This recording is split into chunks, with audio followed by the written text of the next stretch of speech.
Welcome to ప్రజాక్షేత్రం. YS Rajasekhara Reddy గారి రాజకీయ వారసుడుగా కాంగ్రెస్ మద్దతుదారులు, ప్రజలు ఇప్పటికే జగన్మోహన్ రెడ్డి గారిని బలపరిచి ఓసారి అధికారంలోకి తెచ్చారు. గత 10 ఏళ్లుగా మునుపటి కాంగ్రెస్ వర్గం దళితులు, క్రిస్టియన్లు, మైనారిటీలు వైసీపీకి ప్రధాన మద్దతుదారులుగా ఉన్నారు. షర్మిల గారి రాకతో వైసీపీకి మద్దతుగా ఉన్న వీరంతా దూరం అవుతారని టీడీపీ బలంగా నమ్ముతుంది. అయితే అది అంత సులువుగా జరుగుతుందా అనేది చూడాలి. ఆంధ్రప్రదేశ్లో రాజకీయ వారసత్వ పోరు గతంలోనూ చూశాం.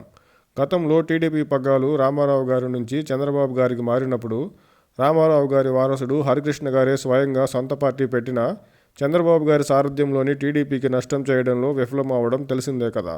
ఎందుకంటే చంద్రబాబు గారిని అప్పటికే టీడీపీ వర్గం ప్రజలు తమ నాయకుడిగా అంగీకరించడమే. ఇప్పటికే వైసీపీని, జగన్ గారిని ప్రజలు అంగీకరించిన నేపథ్యంలో ఇప్పుడు షర్మిల గారు ఏ మేరకు వైసీపీకి, జగన్ గారికి వ్యతిరేకంగా ప్రజల్లో ఏమాత్రం ప్రభావం చూపగలరో చూడాలి.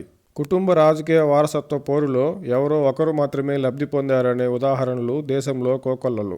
ఆంధ్రప్రదేశ్లో ఇప్పటికే జగన్మోహన్ రెడ్డి గారు, వైఎస్ రాజశేఖర రెడ్డి గారి రాజకీయ వారసత్వ లబ్ధిని పొంది ఉన్నారు. షర్మిల గారు కాంగ్రెస్లో చేరినంత మాత్రాన వైసీపీకి పెద్దగా నష్టం జరుగుతుందా అంటే అనుమానమనే చెప్పాలి. ఆంధ్రప్రదేశ్ కాంగ్రెస్ బాధ్యతలు షర్మిల గారు చేపడితే కేవలం వైసీపీకి మాత్రమే నష్టం అనుకుంటే ఆ దిశగా ఆలోచన చేస్తున్న టీడీపీది పొరపాటే అవుతుంది.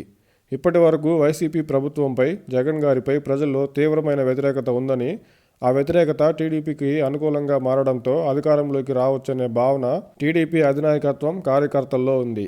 ప్రస్తుతానికైతే ఆంధ్రప్రదేశ్లో కాంగ్రెస్ను ప్రజలు పట్టించుకునే పరిస్థితిలో లేరు కాబట్టి వైసీపీ వ్యతిరేక ఓటు అనివార్యంగా టీడీపీ, జనసేన కూటమి వైపు వెళ్తుంది. అదే షర్మిల గారు కాంగ్రెస్ బాధ్యతలు చేపడితే గత కాంగ్రెస్ అనుభవాల దృష్ట్యా వైసీపీ అసమ్మతి రెడ్లు, దళితులు, క్రిస్టియన్లు టీడీపీ వైపు కాకుండా ఏపీ కాంగ్రెస్ వైపు వెళ్లే అవకాశం ఉంది కదా. అంటే షర్మిల గారు ఏపీ కాంగ్రెస్లోకి వస్తే వైసీపీతో పాటు టీడీపీ ఆశలు పెట్టుకున్న వైసీపీ వ్యతిరేక ఓటును కొంతమేర అయినా కోల్పోవచ్చు. అంటే వైసీపీ, టీడీపీలు కోల్పోయే ఓట్లు ఎవరి ఆశలకు గండిపడతాయో ఖచ్చితంగా చెప్పలేని పరిస్థితి. వైసీపీ వ్యతిరేక ఓటును కోల్పోయిన సందర్భంలో టీడీపీ, జనసేన పార్టీలు తమ సొంత పార్టీల బలాలతోనే వైసీపీని ఎదుర్కోవాల్సి రావచ్చు. అందుకే షర్మిల గారి విషయంలో టీడీపీ చేస్తున్న అదనపు ప్రచారం మానుకుని మౌనంగా ఉంటేనే ప్రభుత్వ వ్యతిరేక ఓటు షర్మిల గారి రూపంలో కాంగ్రెస్కు వెళ్లకుండా టీడీపీ అడ్డుకున్నట్టు అవుతుంది. కాబట్టి షర్మిల గారి విషయంలో టీడీపీ మౌనంగా ఉంటేనే మంచిది. అంతేకాక ఇప్పుడున్న వైసీపీ వర్గం మునుపటి కాంగ్రెస్ వర్గం రాజశేఖర రెడ్డి గారి అనుచర వర్గమే. వారిలో కొంతమందికి వైసీపీపై వ్యతిరేకత ఉండి రాబోయే ఎన్నికలకు టికెట్లు రాని నేతలకు టీడీపీ, జనసేన పార్టీలతో పాటు ఏపీ కాంగ్రెస్ కూడా ప్రత్యామ్నాయంగా మారే అవకాశం ఉంది.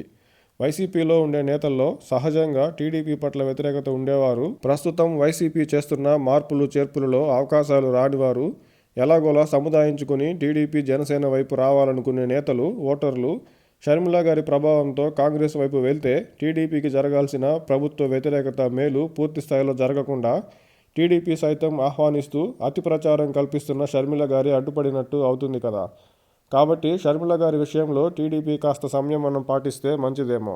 మరోవైపు చంద్రబాబు నాయుడు గారు కాంగ్రెస్ వైపు సైతం చూస్తున్నారనే వార్తల నేపథ్యంలో టీడీపీయే కాంగ్రెస్కు అతి ప్రచారం కల్పిస్తూ ఆంధ్రప్రదేశ్లో కాంగ్రెస్ పార్టీని షర్మిల గారి రూపంలో పెంచాలని ప్రయత్నిస్తుందేమో తెలియదు. రాజకీయాల్లో ఏదైనా జరిగే అవకాశం ఉంది కదా.